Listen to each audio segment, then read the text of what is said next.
rencontrais les frères Pierre et Raymond, tu touchais le ciel. C'était magique, instantané, la réalité du ciel. Tu te savais aimé de Dieu, d'un amour éternel, personnel. C'était pour toi. Cela concernait toute ta vie, même ta vie cabossée, et tu pouvais reprendre une bonne direction. Vous vous souvenez, le seul désir de Pierre, son caillou blanc, voir Dieu, et donc donner toute sa vie à Jésus et aux pauvres. 3e épisode, assis à la table des pêcheurs. Quelqu'un va accompagner Père Pierre tout au long de son existence. Une amie, et bien plus qu'une amie, son amoureuse, comme il aime l'appeler en riant. C'est la plus belle rencontre de ma vie, vous devinez tous. La petite Thérèse de Lisieux. Oui, parcourons cet itinéraire de Pierre dans cette lumière. J'ai lu Thérèse la première fois quand j'avais 14 ans, dit-il, au petit séminaire de Mèche, dans le Doubs. J'aimais beaucoup aller à la chapelle du séminaire qui était dédiée à Thérèse. Je ne sais pas pourquoi, c'est le seul souvenir positif que j'ai du séminaire. Tout le reste, j'aimais pas étudier du tout. Thérèse ne va plus le quitter. Le père de Deban, supérieur des missions étrangères de Paris, où il étudiera 1 an et demi, est son directeur spirituel et lui aussi est un grand ami de Thérèse. Vous savez, Thérèse n'avait qu'un objectif, aimer Jésus et le faire aimer. Elle avait aussi la grâce de toucher les âmes en profondeur et elle a touché celle de Pierre, comme il aimait dire en riant. Elle m'a fléché.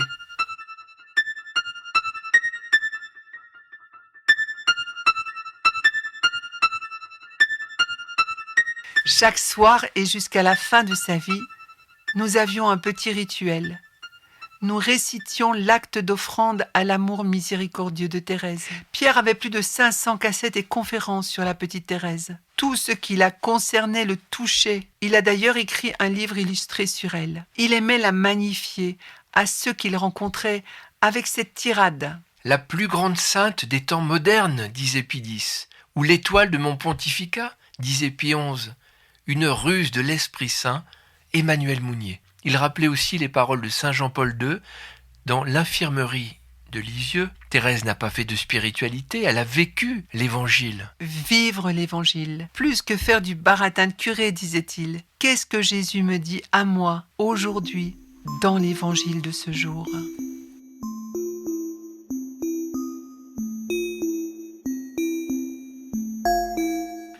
Pendant 1 mois, Pierre et Raymond suivront Thérèse de très près, en accompagnant son reliquaire au Kazakhstan. Une expérience spirituelle intense, bouleversante, qui pour eux restera gravée à jamais dans leur cœur. Les festivals de l'Espérance seront autour de la date du 1er octobre, où l'on fête Sainte Thérèse de Lisieux. Et aussi jour anniversaire du départ au ciel de Robert Naoussy, un autre disciple de Thérèse. Ils confient chacune de leurs missions, 182, à celle qui en est la patronne, en même temps que docteur de l'amour divin.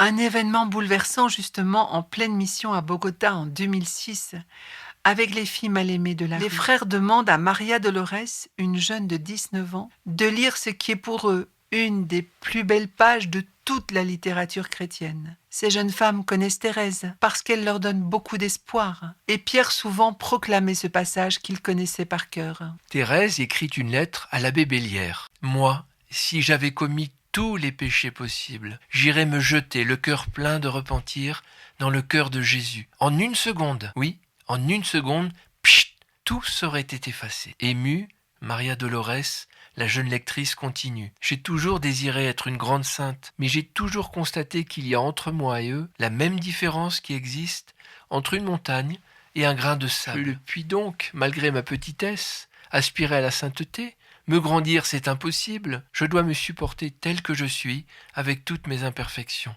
L'ascenseur qui doit m'élever jusqu'au ciel, ce sont vos bras, ô Jésus. Pour cela, je n'ai pas besoin de grandir. Au contraire, il faut que je reste petite. » Et là, Thérèse lance une bombe atomique, dit Pierre en riant, et que je le devienne de plus en plus. Pendant l'écoute de ces lignes de feu à Bogota, Le silence est si profond qu'on entendrait une mouche voler.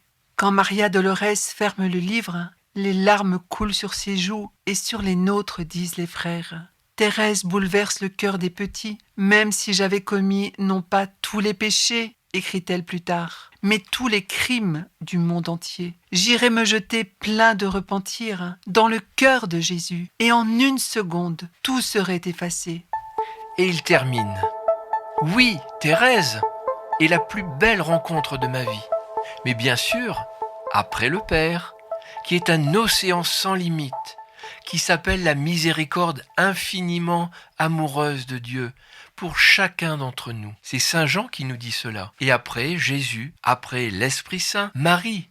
Alors après elle, Sainte Thérèse de Lisieux. Dans un livre illustré qu'il écrit sur Thérèse, il met « Thérèse n'a rien fait d'extraordinaire, mais c'est son amour au cœur des ténèbres qui a conduit l'Église à la proclamer docteur et patronne des missions. Thérèse vit la nuit de la foi pendant 2 ans, jusqu'à son dernier soupir.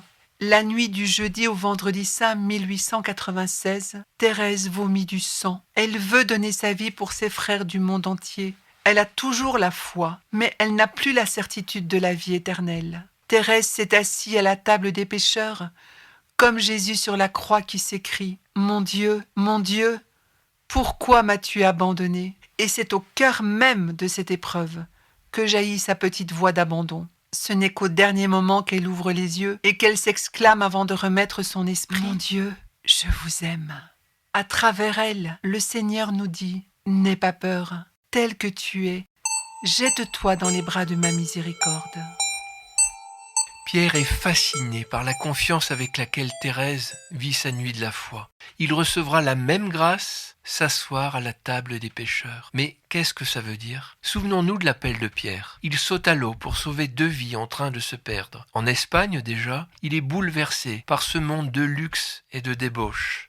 Après une nuit de travail à la plonge dans le grand hôtel des Los Palamos, il sort à 4 heures du matin, 4 heures, en sortant de l'enfer. Je me promènerai un peu dans ce Torremolinos que je hais tellement. Puis j'irai terminer la nuit dans une petite chapelle où j'aime beaucoup aller prier. Je hais Torremolinos parce que le luxe, l'argent, le sang des pauvres abîment ceux pour qui Jésus a tant souffert. C'est avec la petite Thérèse qu'il va chercher les âmes égarées dans la nuit du péché pour les conduire dans la confiance totale. Souvenons-nous de la petite Myriam. Il souffre pour elle. Elle lui écrira.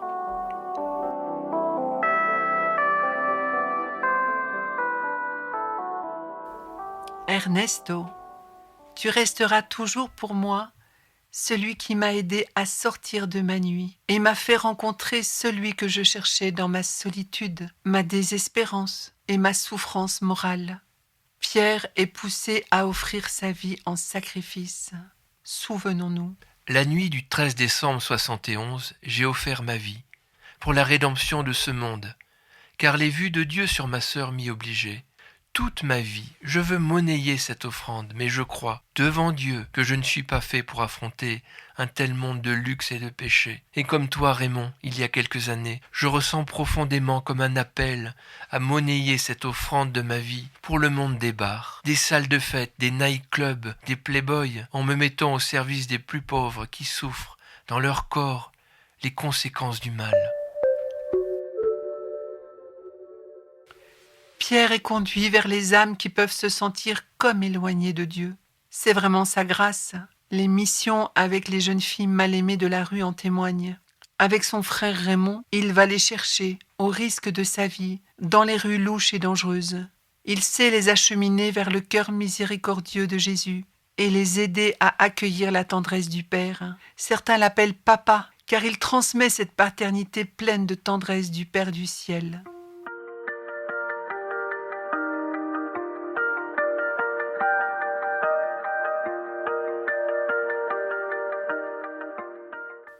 En récitant les mystères douloureux du chapelet, déjà très malade, il dit « Nous allons contempler le corps sanglant de Jésus et notre participation à sa passion pour le salut du monde. Il faut demander à Jésus, comme le père de Foucault le désire, d'être tellement uni à Jésus qu'on devienne vraiment son corps, participant à sa passion. » Père Pierre évoquait très souvent ce verset de saint Paul. je complète en ma chair ce qui manque à la passion du Christ pour son corps qui est l'Église. Souvent, il répétait aux gens qui lui confiaient des intentions « N'oublie pas que je te plonge dans le sang très précieux de Jésus à l'Eucharistie chaque jour. »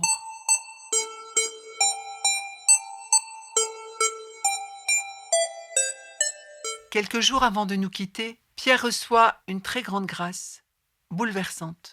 « Donne-moi une croix rouge. » Nous lui apportons une grande croix avec le manteau rouge de la Vierge Marie. « Non, pas comme ça, une croix rouge. » Une croix rouge? Toute rouge? Oui, toute rouge. Alors une sœur s'empresse d'aller dans sa cellule et de peindre une grande croix toute rouge. Et elle lui apporte rapidement, elle est encore dégoulinante de peinture cette croix. Comme cela, mon père, et avec une intense émotion, il fixe la croix de ses yeux et il s'écrie « Oui, c'est ça, c'est ça, c'est ça. Non, c'est pas le sang, c'est pas le sang, c'est l'amour. » Pierre contemple Jésus crucifié. Ce n'est pas le sang qui sauve le monde, c'est l'amour. L'amour de Jésus jusqu'au cœur de cette souffrance ignoble et incommensurable. Au cours d'une de ses dernières messes, au moment de la consécration, il tient l'hostie, il la tient bien, et le calice avec ses mains tremblantes, et avec une force incroyable, les yeux écarquillés, il dit « Je noie tous mes frères dans ton sang, tout le monde, tous, tous, tous, tous sans exception, dans le précieux sang. » Pendant 3 semaines, il répétait « Jésus, ton corps plein de sang pour tous les hommes, pour tous, Jésus, tous, tous, tous, sans exception, pour Hitler, pour Mussolini, pour Staline, pour moi, le plus pauvre de tes prêtres. » Tu aurais dû l'entendre prononcer ces paroles avec l'hostie qu'il tenait fortement dans ses mains et qu'il contemplait, avec un ton très fort, suppliant, comme dans un gémissement, et avec tout son souffle de vie restante. Il répétait chaque jour « Hitler, Staline, Mussolini, tous, et j'en suis sûr, Jésus, j'ai confiance en toi. Jésus miséricordieux, j'ai confiance en toi. » Il répète « Jésus miséricordieux, aie pitié de moi. Jésus le Seigneur. » Oui, le Seigneur lui a montré son péché. Il y a la croix et aussi la résurrection. Heureusement que Jésus m'a transformé. Je serais parti sans être transformé. Quelle horreur! C'est dur, mais je suis heureux, mon petit Raymond.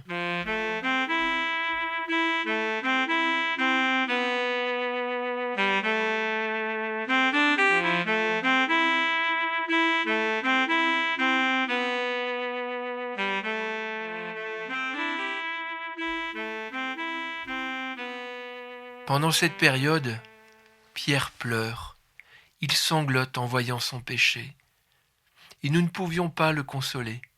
Le père Raymond lui prenait la main. « Je t'aime, Titi. » Non, ce n'est pas cela. Je sais que vous m'aimez.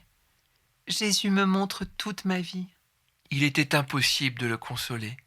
Ce grand homme de Dieu pleurait son péché, assis à la table des pécheurs. Nous avions conscience que nous ne pouvions rien faire, sinon prier, mais nous avions la certitude que lorsque Dieu aurait tout accompli, il viendrait le chercher. Et en même temps, il voit l'amour de Dieu, ton sang, il voit la profondeur de son péché. Il demande pardon à tous, et surtout à son frère. Mon petit Raymond chéri, je te demande pardon, pardon, mon petit Raymond chéri. Un jour, il nous dit « Je n'aurais jamais imaginé vivre une chose pareille. Jésus m'a complètement changé. J'étais un orgueilleux. Jésus m'a transformé. Heureusement que je ne suis pas parti comme ça. » Après la messe, il prie « Ma petite maman chérie, apprends-moi à ne pas faire souffrir les autres. » Au moment du Notre Père, il s'écrie « Non, non, c'est pas le Père !» Il sanglote presque en disant « C'est mon petit papa chéri du ciel qui m'a tout donné. » Pendant l'action de grâce, il s'écrie « Mon petit Raymond chéri, bientôt, bientôt, nous allons la voir telle qu'elle est. » Tout son être est tourné vers cet instant de la rencontre. Un jour, il m'appelle « mon petit mouton blanc, approche-toi, viens, tu vois, je suis un orgueilleux. Et pendant 3 semaines, je n'étais pas en paix. C'est comme Hitler, Mussolini, Staline. Le monde entier est comme cela. Mais tu vois, maintenant, je suis en paix. Parce que je sais que Jésus m'aime comme je suis. Et là, tu vois, il se jette dans les bras du Père avec la confiance de Thérèse. Et il sauve le monde avec Jésus. Il n'y va pas avec toutes ses bonnes actions, mais il court vers son bien-aimé avec son péché. Oui, mais pas seulement avec son péché. Avec son péché et avec sa confiance totale. Ah oui, c'est comme ça qu'il va ramasser toutes les âmes perdues. Thérèse, patronne des missions, lui offre sa grâce, s'asseoir à la table des pécheurs.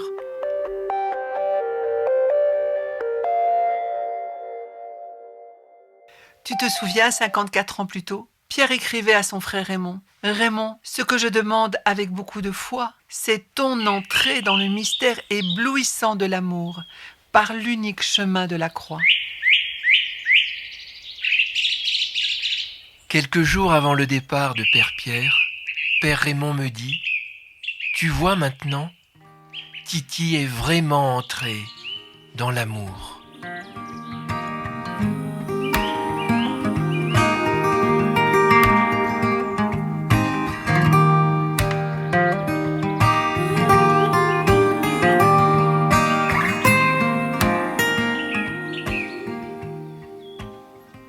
Père Pierre, accorde-nous ta grâce.